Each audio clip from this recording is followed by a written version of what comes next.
Tungabhadra project అనేది ఉమ్మడి project.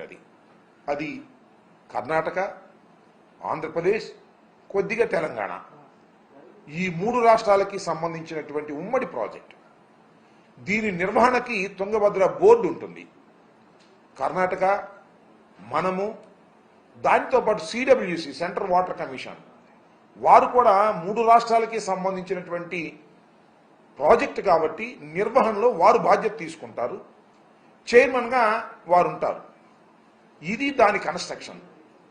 దానికి సంబంధించి దానిలో ఒక గేట్ కొట్టుకుపోతే అది జగన్మోహన్ రెడ్డి గారి సైడ్ ఎఫెక్ట్ అని, జగన్మోహన్ రెడ్డి గారి వాళ్ళే కొట్టుకుపోయిందని ఇలాంటి దుష్ప్రచారం చేసేటటువంటి కార్యక్రమం చేయటం చాలా దురదృష్టకరమని ఈ సందర్భంగా నేను చెప్పదలుచుకున్నాను.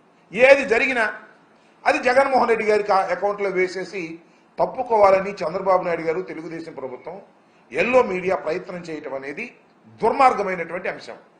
ఇదే విధంగా మరి జగన్మోహన్ రెడ్డి గారి టైంలో పులిచింతల 16వ గేటు కొట్టుకుపోతే వితిన్ 20 డేస్లో దాన్ని రిపేర్ చేసేసి ఏర్పాటు చేసి నీరు కిందకు పోకోకుండా ఆపడం జరిగిందనే విషయాన్ని మర్చిపోయారు. అప్పుడు కూడా చాలా బురదరాత రాసేటటువంటి కార్యక్రమం చేశారు. జగన్మోహన్ రెడ్డి గారి వాళ్ళే కొట్టుకుపోయింది. అది కొత్త ప్రాజెక్టు. వాస్తవానికి కాంట్రాక్టర్ లోపం వలన, చంద్రబాబు నాయుడు గారికి కాంట్రాక్టర్కి మధ్యన ఉన్నటువంటి లాలూచి వలన, ఫండ్స్ విషయంలో ఆయన సక్రమంగా చేయకపోవటం వలన కొట్టుకుపోతే దాన్ని రివైవ్ చేసి దాన్ని మళ్ళీ ఏర్పాటు చేయడం జరిగింది. అదేవిధంగా గుళ్ళకమ్మ గేటు కొట్టుకుపోయింది.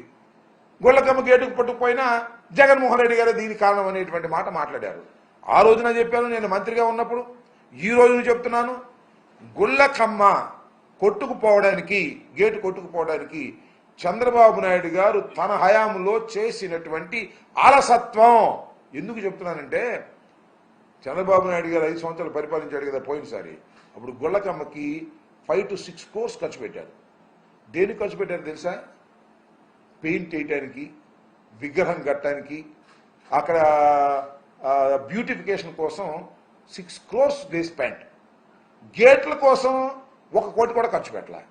అంటే ఎక్కడ డబ్బులు కమిషన్ వస్తే అక్కడ ఖర్చు పెట్టి గుళ్ళకమ్మ ప్రాజెక్టుని సర్వనాశనం చేసే కార్యక్రమం చేశారు. అది మేము వచ్చిన తర్వాత కొట్టుకుపోయింది. ఆ రోజు చేసి ఉన్నట్టయితే అద్భుతంగా ఉండేది. కానీ ఈ విధంగా ఏది జరిగినా జగన్మోహన్ రెడ్డి గారి అకౌంట్లో వేయాలనేటువంటి ప్రయత్నం చేయటం చంద్రబాబు నాయుడు గారికి తగదు అని ఈ సందర్భంగా నేను చెప్పదలుచుకున్నాను. నిజానికి తుంగభద్ర 71 సంవత్సరాల పూర్వం, అంటే మేము పుట్టక ముందు అది నిర్మాణం చేసినటువంటి ప్రాజెక్ట్.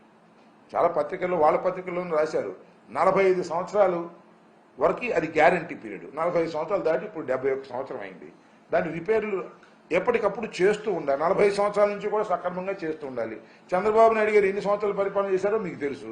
జగన్మోహన్ రెడ్డి గారు 5 సంవత్సరాలు పరిపాలన చేస్తే జగన్మోహన్ రెడ్డి గారు సరిగా చేయకపోవటం వల్లే పోయిందనేది ఒక ఉమ్మడి ప్రాజెక్ట్. అది కర్ణాటక, ఆంధ్రప్రదేశ్, తెలంగాణ స్మాల్ షేర్ ఉంది.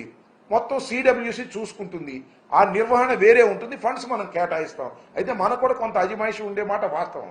దీన్ని జగన్మోహన్ రెడ్డి గారి మీద నెట్టేందుకు ప్రయత్నం చేయటం చాలా దుర్మార్గం, అన్యాయం, దురదృష్టకరమని చెప్పదలుచుకున్నాను. ఇది ఇప్పుడు అంతే. చంద్రబాబు నాయుడు గారు ఏది చేసినా జగన్మోహన్ రెడ్డి గారి వల్ల పోయింది, లేదా రాజశేఖర రెడ్డి గారి వల్ల పోయింది, నేను అద్భుతంగా చేస్తాను అనేటువంటి మాట మాట్లాడుతున్నారు. దురదృష్టం ఏంటంటే చంద్రబాబు నాయుడు గారిని అనేటువంటి వయసు నాకు లేదు, చంద్రబాబు నాయుడు గారిని అనేంత అనుభవము నాకు లేదు. ఆయన చాలా అనుభవం కలిగిన వ్యక్తిగా ప్రచారం చేసుకుంటున్నారు. ఎంత దురదృష్టం అంటే పులిచింతల ప్రాజెక్టుకు సంబంధించి ఆయన ఒక మాట చెప్పాడు. నాకు చాలా ఆశ్చర్యం వేసింది. ఇప్పటికి కూడా ఆశ్చర్యం వేస్తుంది. ఏమన్నాడంటే, కాఫర్ డ్యాములు లేకోకుండానే ప్రాజెక్టుని పూర్తి చేయాలని ఆలోచన మేము చేశాము అన్నాడు చంద్రబాబు నాయుడు గారు. సాక్షాత్తు చంద్రబాబు నాయుడు గారు. 71 సంవత్సరాల చంద్రబాబు నాయుడు గారు 14 సంవత్సరాలు ముఖ్యమంత్రిగా ఉన్నవాడు, మళ్ళా ఇప్పుడు 5 సంవత్సరాలు ముఖ్యమంత్రిగా ఎన్నిక కాబడినవాడు, కేంద్రంలో రాష్ట్రంలో చాలా పలుకుబడి ఉంది, మేధస్సు ఉంది అని చెప్పుకునేవాడు. ఆయన ఏం చెప్పాడు ఒక డైలాగు, పోలవరం ప్రాజెక్టు కాఫర్ డ్యాముల నిర్మాణం లేకోకుండానే, మరొకసారి వినాలి, పోలవరం ప్రాజెక్టు కాఫర్ డ్యాముల నిర్మాణం లేకుండానే ప్రాజెక్టు పూర్తి చేయాలని ఆలోచన చేశాము అనేటువంటి మాట ఆయన అన్నాడంటే మరి నిజంగా ఆయనకి ఇరిగేషన్ గురించి ప్రాజెక్టుల గురించి తెలియదని నేను అనలేదు, కానీ ఎంత అమాయకంగా మాట్లాడాడో నాకు అర్థం కాలేదు. దానికి ఏదో నేను ఈ మాట అన్నందుకు రకరకాలుగా వాళ్ళు మాట్లాడే ప్రయత్నం చేస్తున్నారు, నన్నేమో ట్రోల్ చేసే ప్రయత్నం చేస్తున్నారు. ట్రోలింగ్లకి గీలింగ్లకి నేనేం భయపడే వ్యక్తి కాదు, ఫీల్ అయ్యేటువంటి వ్యక్తిని కూడా కాదు. ఉన్నది ఉన్నట్టుగా మాట్లాడటమే నాకు తెలిసినటువంటి సత్యం. నాకు తెలియకపోతే తెలియలేదని ఒప్పుకుంటాను తప్ప తెలిసినట్టుగా చంద్రబాబు నాయుడు గారి లాగా నటించడం నాకు కుదరదు. ఇది వాస్తవం అని కూడా ఈ సందర్భంగా నేను చెప్పదలుచుకున్నాను. ఏది జరిగినా జగన్మోహన్ రెడ్డి గారు ఇవాళ పథకాలు అమలు చేయలేకపోతున్నాం, ఖజానా డబ్బులు లేవు.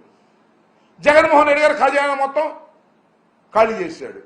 ఇది అంతకుముందు ఖజానా బాగా బ్రహ్మాండంగా ఉందనుకున్నావా? నాకు అర్థం కాల. నువ్వు వాగ్దానం ఇచ్చే రోజున ఖజానా బ్రహ్మాండంగా ఉందని అనుకున్నావా? జగన్మోహన్ రెడ్డి గారు ఏ కొత్త వాగ్దానం ఒకటి కూడా ఇవ్వలేదే. ఎందుకు ఇవ్వలేదు? He knows everything. కొత్త వాగ్దానాలు ఇస్తే చేయలేము, పాత వాగ్దానాలని నిలబెట్టుకోవాలి అనేటువంటి ఉద్దేశంతో ఒక్క కొత్త వాగ్దానం కూడా చేయలేదు. నువ్వేమో కొత్త వాగ్దానం చేసావు. ఎంతమంది పిల్లలు ఉంటే అంతమంది పిల్లలకి ఇస్తానన్నావు. అదే స్వామి చెప్పినట్టు, జగన్మోహన్ రెడ్డి గారు చెప్పినట్టు బిర్యానీ ఇస్తానంటే బిర్యానీ కోసం ఎగబడితే ఉన్న పలావ్ పోయింది, బిర్యానీ పోయింది, ఆ సామెతగా ఉంది. ఆ అమ్మ ఒడి పోయింది, తల్లికి వందనము లేకుండా పోయింది. ఈ సంవత్సరం నిజంగా తల్లులకు 15,000 రూపాయలు జగన్మోహన్ రెడ్డి గారు రొటీన్గా వేసేవి కూడా లేకోకుండా అన్యాయంగా తల్లుల్ని మోసం చేసిన చంద్రబాబు నాయుడు గారు ఏం చెప్పాలి మీ గురించి నాకు అర్థం. అద్భుతమైన వాగ్దానాలు చెప్పావు, అన్ని వాగ్దానాలు నెరవేరుస్తానన్నావు, సూపర్ 6 అన్నావు. అవన్నీ చూస్తుంటే భయం వేస్తుంది అంటున్నాడు. ఇచ్చింది ఆయనే, మరి భయం ఎందుకు వేస్తున్నావు నాకు అర్థం కాల. ఖజానా చూస్తే ఖాళీ అంట. అంటే కోటాను కోట్ల రూపాయలు ఖజానాలో ఉంటే నువ్వు పంచి పెడతావు. వచ్చి ఏం చెప్పావు నువ్వు? సంపద సృష్టిస్తా అన్నావు. ఏది సంపద సృష్టిస్తున్నావులే? అన్ని పథకాలు ఆపేసి ఆ సంపదను సృష్టిస్తున్నట్టుగా కనపడుతున్నాను. కాబట్టి ప్రతిదీ కూడా నీ ఫెయిల్యూర్ని ఈ 2 మాసాల పైచిలకు నువ్వు పరిపాలనలోకి వచ్చావు. ప్రతిదీ కూడా ఫెయిల్యూరు, తీవ్రమైనటువంటి వ్యతిరేకత. ఎందుకు ఓటేశాంరా బాబు అని ప్రజలు పశ్చాత్తాపడే దశకు వచ్చినటువంటి సందర్భం ఇదని ఈ సందర్భంగా నేను చెప్పదలుచుకున్నాను. ఈ రోజున మరి నిన్న జరిగినటువంటి సంఘటన దురదృష్టకరమైనటువంటి సంఘటన. దానివల్ల నిజంగా మరి 90 లక్షల క్యూసిక్ వాటర్ కిందకి ఫ్లో అవటం వలన మరి తుంగభద్ర డ్యాంలో ఉన్నటువంటి వాటర్ మొత్తాన్ని చాలా వరకు ఖాళీ చేయాల్సి ఉంటుంది. ఎందుకంటే ఆ గేట్ రిపేర్ చేయాలి అంటే ఈ సీజన్లో రిపేర్ చేయలేరు కాబట్టి, వాటర్ లేనప్పుడు మాత్రమే రిపేర్ చేయగలుగుతారు కాబట్టి చాలా వాటర్ వృధా అయ్యే పరిస్థితి ఉంది. అదంతా శ్రీశైలానికి వస్తుంది, శ్రీశైలం నుంచి నాగార్జున సాగర్కి వస్తుంది, నాగార్జున సాగర్ నుంచి పులిచెంతలకు వస్తే పులిచెంతల నుంచి సముద్రంలో కలిసిపోద్ది. రకరకాలుగా అది వాటర్ నిల్వ ఉండాల్సిన వాటర్ అంతా కూడా వేస్ట్ అయ్యేటువంటి పరిస్థితి ఉన్నమాట వాస్తవం. దీనికి మనకి కూడా నష్టం జరిగే మాట కూడా వాస్తవం. దీనికి ఏదో జగన్మోహన్ రెడ్డి గారి సైడ్ ఎఫెక్ట్ అని జగన్మోహన్ రెడ్డి గారి మీద నెట్టేసి చేతులు దులుపుకోవాలనేటువంటి ప్రయత్నం దయచేసి చేయవద్దని. ఇది ఉమ్మడి ప్రాజెక్ట్ అని కర్ణాటక ప్రభుత్వం, ఆంధ్రప్రదేశ్ ప్రభుత్వం 2 కలిసికట్టుగా సెంట్రల్ వాటర్ కమిషన్ యొక్క ఆధిపత్యంలో జరిగేటటువంటి ప్రాజెక్టు. దీన్ని చర్చించి సాధ్యమైనంత తొందరగా దాన్ని పూర్తి చేసి ఆ నీటిని నిల్వ చేసుకోవటం అనేది అవసరం. కాబట్టి దానికి కావాల్సిన ఏర్పాట్లు చేయటం మంచిది తప్ప జగన్మోహన్ రెడ్డి గారి మీద నెట్టేసేటటువంటి కార్యక్రమం చేయడం చాలా దురదృష్టకరమని ఈ సందర్భంగా చెప్పదలుచుకున్నాను. Okay, right.